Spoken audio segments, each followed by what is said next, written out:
Sainath builders Chennai ராஜகீழப்பாக்கத்தில் ready to occupy new flat. மாத வாடகை பட்ஜெட்டில் இஎம்ஐ. வணக்கம். செய்திச் சுருக்கம். எல்லா கிட்னியையும் கழற்றணும் வெட்கமின்றி சொல்லும் திமுக எம்எல்ஏ. பகீர் வீடியோ வெளியிட்டு அண்ணாமலை ஆவேசம். நாமக்கல் மாவட்டத்தைச் சேர்ந்த ஒரு பெண் தன் சிறுநீரகத்தை 5 லட்சம் ரூபாய்க்கு விற்றதாக கூறும் வீடியோ சமூக வலைதளங்களில் வைரலாகி பெரும் பரபரப்பை ஏற்படுத்தியது. அதைத் தொடர்ந்து சுகாதாரத்துறை அதிகாரிகள் நடத்திய விசாரணையில் நாமக்கல் மாவட்டம் பள்ளிப்பாளையத்தில் ஏழை மக்கள் 5 லட்சத்துக்கும் 10 லட்சத்துக்கும் சிறுநீரகத்தை விற்ற பகீர் சம்பவங்கள் வெளிச்சத்துக்கு வந்தன. இதைத் தொடர்ந்து முறைகேடாக சிறுநீரக மாற்று அறுவை சிகிச்சை செய்ததற்காக திருச்சி சிதார் மருத்துவமனை, பெரம்பலூர் தனலட்சுமி சீனிவாசன் மருத்துவக் கல்லூரி மருத்துவமனை ஆகியவற்றின் சிறுநீரக மாற்று அறுவை சிகிச்சை உரிமத்தை தமிழக அரசு ரத்து செய்துள்ளது. இந்நிலையில் தனலட்சுமி சீனிவாசன் மருத்துவக் கல்லூரி மருத்துவமனை உரிமையாளர் சீனிவாசனின் மகனும் மண்ணச்சநல்லூர் தொகுதி திமுக எம்எல்ஏவுமான கதிரவன் தன் தொகுதியில் உள்ள திருப்பட்டூரில் மக்களுக்கு விருந்து வைத்து நலத்திட்ட உதவிகள் வழங்கினார். அப்போது நிர்வாகி ஒருவர் கிட்னி ஆபரேஷன் சர்ச்சை குறித்து கேள்வி எழுப்பினார். அதற்கு பதிலளித்து பேசிய கதிரவன், எப்போது காசு கம்மியாக இருக்குதோ அப்போ கிட்னியை எடுத்து விடுவோம் என சிரித்துக் கொண்டே சொன்னார். கிட்னியா வாங்க வாங்க கிட்னி எடுத்துக்கலாம் வாங்க.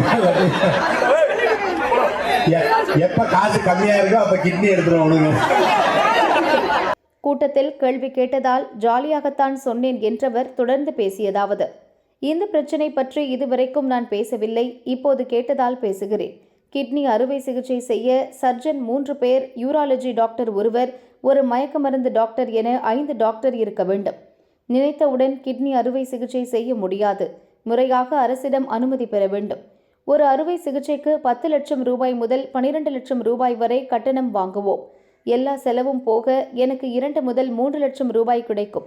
என் அப்பாவின் ரோல்ஸ் ராய்ஸ் காரின் விலை 14 கோடி ரூபாய். நாங்கள் செய்த மொத்த அறுவை சிகிச்சை 252. எனக்கு ஒரு அறுவை சிகிச்சைக்கு 2 லட்சம் ரூபாய் கிடைத்தால் எப்போது ரோல்ஸ் ராய்ஸ் காரை வாங்குவது? திருப்பட்டூர் ஊரில் உள்ள அனைவரின் கிட்னியை கழற்றினால்தான் முடியும் என கதிரவன் கூறினார். நான் இப்ப சொல்றேன், தெரிஞ்சுங்க. அந்த கிட்னி ஆபரேஷன் பண்ணணும்னா 4 டாக்டர் இருக்கணும். 4 டாக்டர்னா சர்ஜன் 2 பேர் இருக்கிறது, அந்த யூராலஜி சம்பந்தப்பட்டவங்க ஒருத்தர் இருக்கணும் 3. அதில் 3 சர்ஜனு, ஒரு யூராலஜிஸ்ட்டு, ஒரு மயக்க மருந்து கொடுக்குறவங்க, மொத்தம் 5 பேர் இருக்கணும். 5 பேர் இருந்தால் தான் அந்த சர்ஜரி பண்ண முடியும். அது டாக்டருக்கு. அதுக்கப்புறம் சப்போர்ட்டிங் ஸ்டாஃப் ஆப்ரேஷனுக்கு இது அது மாதிரி இது பண்ணிங்கன்னா அது ஒரு 15-20 பேர் இருப்பாங்க. இதுக்கு எல்லாத்துக்கும் இப்போ இவர் இருக்காரு வச்சுக்கிங்க, இவர் எங்கள் ஒன்றிய சிலர் ஒன்றும் சொல்ல மாட்டார்.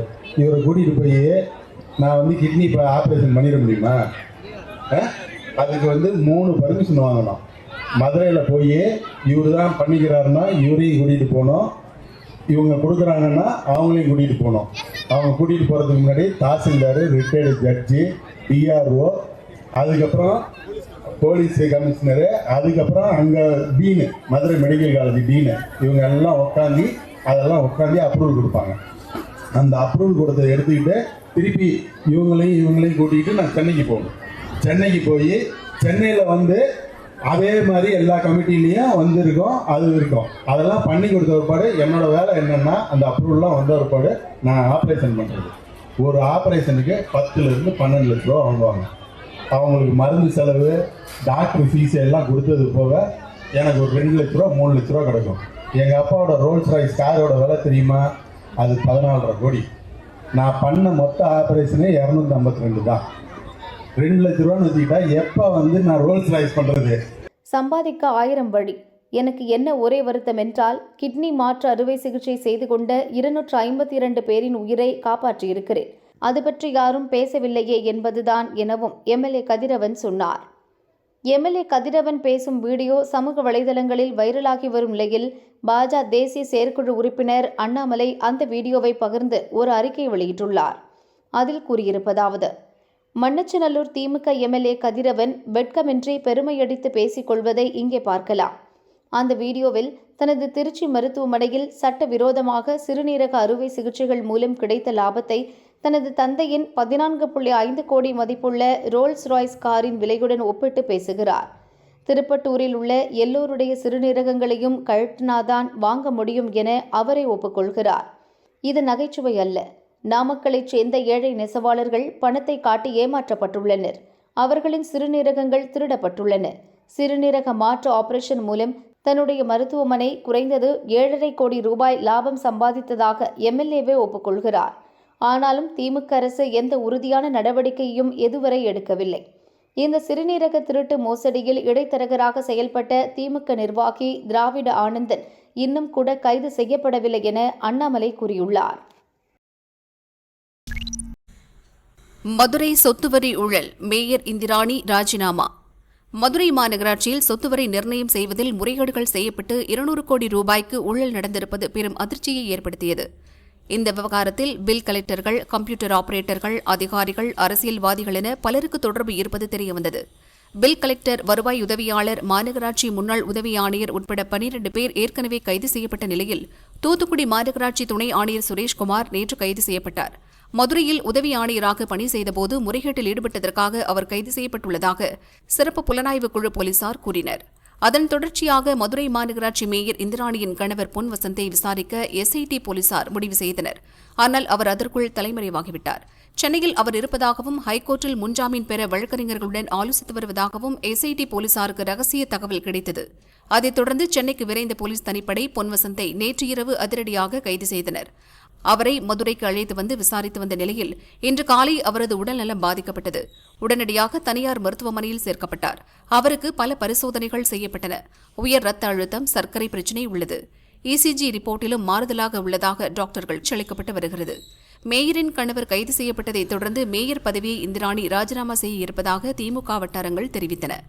மேயர் கணவர் கைது, மேயருக்கு சிக்கல் என சொத்துவரி முறைகேடு விவகாரம் மதுரை மக்கள் மத்தியில் பரபரப்பாக பேசப்படுகிறது. வரும் நாட்களில் இன்னும் பல அரசியல் புள்ளிகள் சிக்குவர் எனவும் போலீஸ் வட்டாரங்கள் கூறின. மைத்ரேயன் திமுகவில் ஐக்கியம், அதிமுகவில் அடுத்த விக்கெட் விழுந்தது.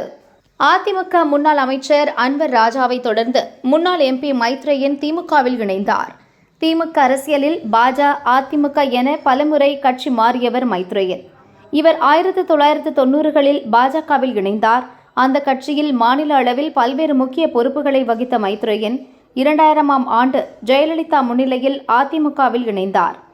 2002ஆம் ஆண்டு முதல் 2019ஆம் ஆண்டு வரை அதிமுக சார்பில் ராஜ்யசபா எம்பியாக பதவி வகித்தார். ஜெயலலிதா மறைவுக்கு பின் அதிமுகவில் பழனிசாமி, பன்னீர்செல்வம் அணிகள் இடையே மோதல் ஏற்பட்டபோது பன்னீர்செல்வத்திற்கு ஆதரவாக இருந்த மைத்ரேயன் 2022இல் அதிமுகவில் இருந்து நீக்கப்பட்டார். இதையடுத்து மீண்டும் பாஜகவில் இணைந்த அவர் அந்த கட்சியின் தேசிய செயற்குழு உறுப்பினராக நியமிக்கப்பட்டார். பின்னர் அவர் அதிமுகவில் கடந்த ஆண்டு இணைந்தார். அவருக்கு அதிமுகவின் அமைப்பு செயலாளர் பதவியை எடப்பாடி பழனிசாமி வழங்கினார். தற்பொழுது மைத்ரேயன் அண்ணா அறிவாலயத்தில் ஸ்டாலினை சந்தித்து திமுகவில் இணைந்தார். தேர்தல் நேரத்தில் அன்வர் ராஜாவை தொடர்ந்து முக்கியமான தலைவர் அதிமுகவில் இருந்து திமுகவில் ஐக்கியமாகியுள்ளார். இது அரசியல் வட்டாரங்களில் பேசுபொருளாகியுள்ளது. காற்றழுத்த தாழ்வு உருவானது, தமிழகத்துக்கு கனமழை வருமா? வானிலை மையம் லேட்டஸ்ட் அப்டேட்.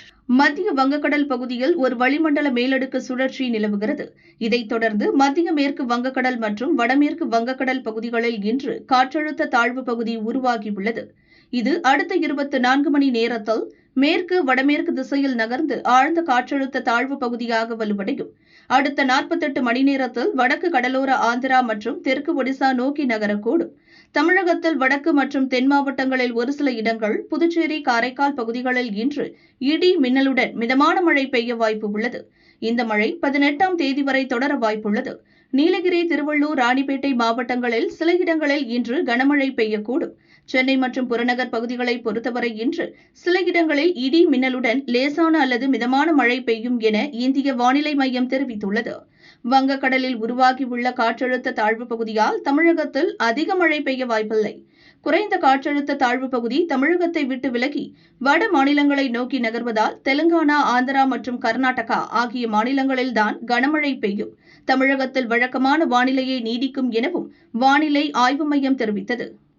ராஜஸ்தானில் பயங்கரம், சாலை விபத்தில் 10 பேர் பலி. ராஜஸ்தான் மாநிலம் தௌசா மாவட்டத்தில் கத்துஷ்யாம்ஜி கோயிலில் தரிசனம் செய்துவிட்டு 30க்கும் மேற்பட்டோர் வேனில் வீடு திரும்பிக் கொண்டிருந்தனர்.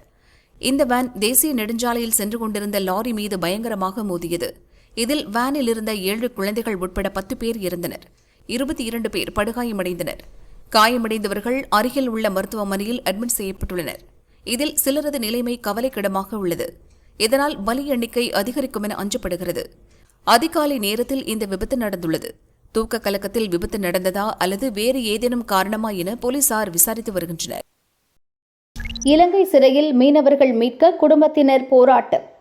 இலங்கை சிறையில் அடைக்கப்பட்டுள்ள மீனவர்களை விடுவிக்க வலியுறுத்தி ராமநாதபுரம் மாவட்ட விசைப்படகு மீனவர்கள் 3 நாட்களாக ஸ்ட்ரைக்கில் ஈடுபட்டு வருகின்றனர்.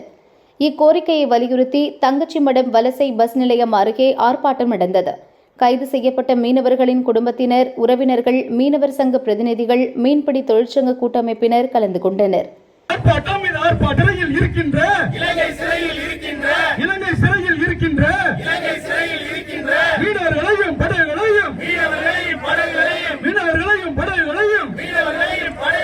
மத்திய மாநில அரசாங்கங்கள் இலங்கை அரசை நிர்பந்தப்படுத்தி விடுவித்து தர ஆர்ப்பாட்டம், விடுவித்து தர ஆர்ப்பாட்டம். மத்திய அரசே மத்திய அரசே மத்திய அரசே மத்திய அரசே மத்திய அரசே மத்திய அரசு பழிவாங்காது. தமிழக மீனவர்களை பழிவாங்காது. விடுவித்து கொடு, விடுவித்து கொடு, விடுவித்து கொடு, விடுவித்து கொடு, விடுவித்து கொடு, விடுவித்து கொடு, விடுவித்து கொடு, விடுவித்து கொடு. மத்திய அரசே மாநில அரசு மீனவர்களை விடுவித்து கொடு, மீனவர்களை விடுவித்து கொடு. இலங்கையில் சிறையில் வாடும் தமிழக மீனவர்கள் அனைவரையும் விடுவிக்கவும் அவர்களது படகுகளை மீட்கவும் வலியுறுத்தி முழக்கமிட்டனர். சேதமடைந்த படகுகளுக்கு நிதியுதவி வழங்கவும் கோரிக்கை விடுத்தனர்.